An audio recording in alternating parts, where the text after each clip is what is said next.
Hey guys, coldbrew here. Welcome back to another video. We have a dragon tournament going on with special faction requirements. So if you're still looking to pick up some Tea Party Titan event points, you gotta complete this, guys. We also have the dungeon divers. That's why I've delayed this video for one more day, because it now goes together with it. We are double dipping the points.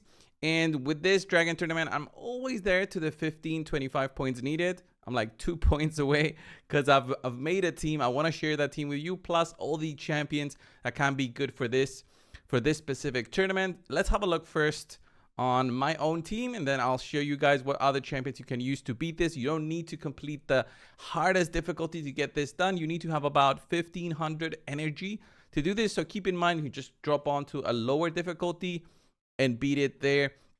You won't get the best quality gear, you won't have the highest chances, but at least you get it done, because this is again a requirement to use those specific champions from the, I believe it's the corrupted, champions. So you gotta build with what we have, and if they're not as strong to beat the hardest difficulty, then we just drop the difficulty, we beat it, and then we move on and farm something else. Okay, that's how we do this, guys. So stage 10, this is my team. Double Kaimar. I've got a Zavia to nuke out the waves, and I have two poisoners. One is Supreme Kale, who actually has a skill, guys. Supreme Kale has a skill that can do an AoE of poison debuffs, and I have him booked out for this one. I don't have him fully booked out because I never really used Supreme Kale before this. Didn't really find the reason to, so I did book him out for this, so I can have a poisoner that has an unresistible poison that can go for 2 turns and also increase the duration of all enemy debuffs after this. So this is basically 3 turns poison, making him a very good combo together with Zavia, which has a poison explosion skill. So not only she attacks, so your multipliers from your attack count in there, so meaning if you give her critical rate and critical damage, she'll do more damage, but also she explodes poisons on a target. So if you don't know what poison explosions do, depending on the number of debuffs, you do damage based on that on the enemies. And we don't use this on bosses because this caps out in terms of max health. That's how they consider it. Okay, guys, let's have a look at the speeds of the champions before we have an actual look at the team. I want to show you guys the speeds. Basically, we have the Kaimars at 327. He's the fastest one. He doesn't really use the skills. Like the reset, he uses it on the second round, but on the third round, we have him on auto here. He'll use it, but he's very squishy. He'll probably die immediately. And then we have Theodore. Basically here, we only want to see the poisons on the first 2 rounds. And then we have him as priority for the poisons. The reason for this is because Zavia will nuke out the first wave and the second wave. She'll nuke these out.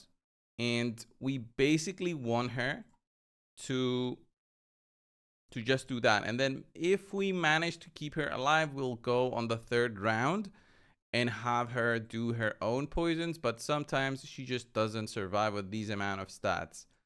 It's very easy to die on the dragon, very strong. So 260 on the second Kaimar, and then 274. Basically we have the fastest one here, being Supreme Kill. Although I should have done Theodore here and then Supreme Kill. So Theodore should have been faster. Could probably change this so that Supreme Kill actually extends this. Let me quickly just give him 1 speed. Let's give Theodore, guys, like 1 speed. Can we do this cheaply? I think we can. That's 1 speed. Let's go for 2. Oh, how expensive is this gonna be? Oh, 3rd glyph, 4th glyph. There we go. Okay, four glyphs. Okay, now we're 1 speed higher, and that's how the team works. It's just a combo of poisons, right? Poisons, more poisons with extension there, and then nuke out. Boom, there we go. And then we go again, same kind of thing. Poisons, nuke out. Boom. And then we reach on the boss, and that's where you just start throwing more poisons. We have the decreased resistance there. It doesn't really matter. We can do some poisons there with Zavia. More debuffs there. Look at all the poisons on the enemies. Doesn't really matter for Kill to die here because we'll have Theodore to do the killing. He's built in a region set, but high resistance. You need 450 resistance for this one. It's kind of key to do this boss, because you need to be resisting the boss's poisons. And there it is, 51 seconds. Actually, you can do this way quicker. I imagine I'm not using the unlimited frames for this one, but with unlimited frames, I could probably drop this to way fewer turns. And if I had my champions die quicker, maybe Supreme Kill, not in a stone skin. Maybe I could have done this. Maybe I have had him in a good region set, but I don't want to be moving all my region sets just to be completing these specific encounters. And there it is. That is how this team works. Let me show you guys some of the key champions in these factions of the corrupted to keep an eye on for the future, or for your own sake here. Always, if you want more slower teams, you know, having a reviver in there like Duchess Lily 2, it's going to be amazing. It's going to keep you alive. She's got a block debuffs buff as well. Works very well against this sort of boss. So the dragon boss. We also have Wither. If you have Wither, a cleanser goes a long way when you're getting poisoned a ton. So she works very well for this one. Other champions which can be used, but I wouldn't really go and use them for this one. Maybe Lord Shazar as a bomb champion. You can use them on the waves to clear out the enemy waves, and then once you reach the boss, you use something else like a heavy poisoner. But ideally, you want to be using champions that will be impactful on the boss as well. So in terms of epics, you can use Magnar to clear out the waves, but this is not going to be working very well on the higher difficulties. On the lower difficulties of the dragon, you can definitely use many of the epics here that can have some sort of control. Allure here will not work, so I'm not talking about Terminator control. She doesn't work on dragons, and no dragon can be Terminator manipulated. Guys, a fun fact about Raid. We've got Akoth here, who does have an HP burn. That is an AoE attack, can be used on the waves. Not so good on the boss himself because it's a single target. And then other legendaries that can be used, I guess Volcanos as an AoE damage dealer, I guess, for the waves. I don't have him. I don't use him. Sissia can be used, but depending on affinity, she might not be able to land all her HP burns and get an extra turn. So any damage dealer will help you through these stages, okay? Any damage dealer. So if I go through all the damage dealers, it's gonna take me all day, but I want to highlight the key champions here. Battle Khazar can actually solo this dungeon on the normal difficulties. On the harder difficulties, it's very difficult to solo with just a skill set that gives you continuous heals and poisons. So unfortunately, he'll need some assistance. Maybe you can run like 3 Battle Khazars if you've got it and you want to go nuts. Try it out, I guess.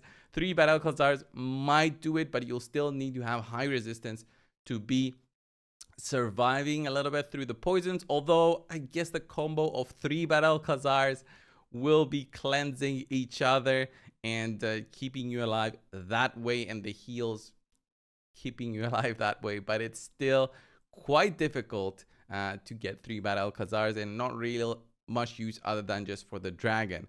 Other champions obviously that are great here is Sifi as just a general support, but she's a single target reviver. She's got a great aura for this one, giving you ally resistance boosted by 80, which is fantastic. You don't need so much resistance on the lower difficulties as much. And then we have champions such as Vogoth, where when he takes damage, he heals all allies by 50% of the damage received. So he can actually be somebody who's used as an indirect healer for the team. And of course, all of these together can make a team. By the way, guys, you can use champions from Demon Spawn, Undead Hordes, just mix and match. It doesn't matter for this specific one. We also have the Zavia, which I've just shown on how good she can be. Vizier of Elis can be used for extension of debuffs. We've got Ghostborn, who's fantastic for his unresistible defense down, but won't do much outside of the waves. So keep an eye on that. We've got Mithrala, who's also great because she can poison herself. She can poison on the boss. She's got an increased defense, increased attack, plus a hex that helps with the waves, and a good cleanse plus strengthen. Fantastic to use such a combo together. Lydia is good for the waves, but she's not going to do so great on the boss, although she does have the ability to apply poison sensitivity, which will boost your own damage plus a block buffs. You can apply a block buffs on the boss. That's good because the boss applies an increase attack on himself on the hard mode. So that is kind of difficult. Supreme Kill, I've showcased. Dark Kill can be used, the easiest accessible champion here, but he cannot solo anything. So you can use him as a boss killer, but not as a wave killer. He's got a single target poison skill that is amazing, but it's an AoE that you need. So if you don't have something to spread out the poisons, you're gonna have a bad time on the waves. So you need somebody to clear through the waves and then use Dark Kill for that to beat the boss. His decrease attack is fantastic, and that's what I would use if I didn't have all these legendaries and good champions to just help me push. Then finally for Knight Revenant, by the way, I don't cover mythicals because it's just so difficult to acquire mythicals. I believe Theodore, Kalvalax are amazing. Dreng are amazing for this one. You can use champions such as Georgate, of course, Narcissus here for damage. But really, these champions like Theodore, Tomb Lord, Kalvalax, Dreng, these four right here are the strongest champions you can get for this sort of an encounter where you need to use only the Corrupted. So Tomb Lord himself can apply poisons. If he crits, he can apply 4 poisons on all enemies for 2 turns, but this is resistible, okay? So very much so depends on what kind of team you're running. Tomb Lord is also, I believe, free if you have the tokens for him. So you can actually pick him up from there, but that's a lot of dupes. Then we've got Theodore, who is amazing. You just saw what he can do. He can explode poisons and HP burns. He can apply AoE poisons himself. Fantastic. And then Kalvalax with an insane passive that places 5% poison debuffs immediately on the start of the round. Makes basically teams with like a double Kalvalax, triple Theodore work for this encounter if you got that kind of an account, which I've built teams like that before. Then we got Walking Tomb Dreng, which does have an unresistible HP burn, can be used for the waves, can be used on the bosses. And then that's basically it, guys, in terms of champions from these 4 factions. Blessings, go for a Brimstone. You need it for the boss. Because of the amount of turns the boss takes, Brimstone is insanely good and does a ton of damage on the boss. And if you've got the 5 or 6 star Blessing, that's even better because it's unremovable. The 6 star Blessing, I would say it's better because it's guaranteed as well. And that makes for use on champions that don't need, not resistance, accuracy. That's it, guys, for this video. Thank you all for watching. Subscribe if you have not already. I'll see you guys in the next one. See ya.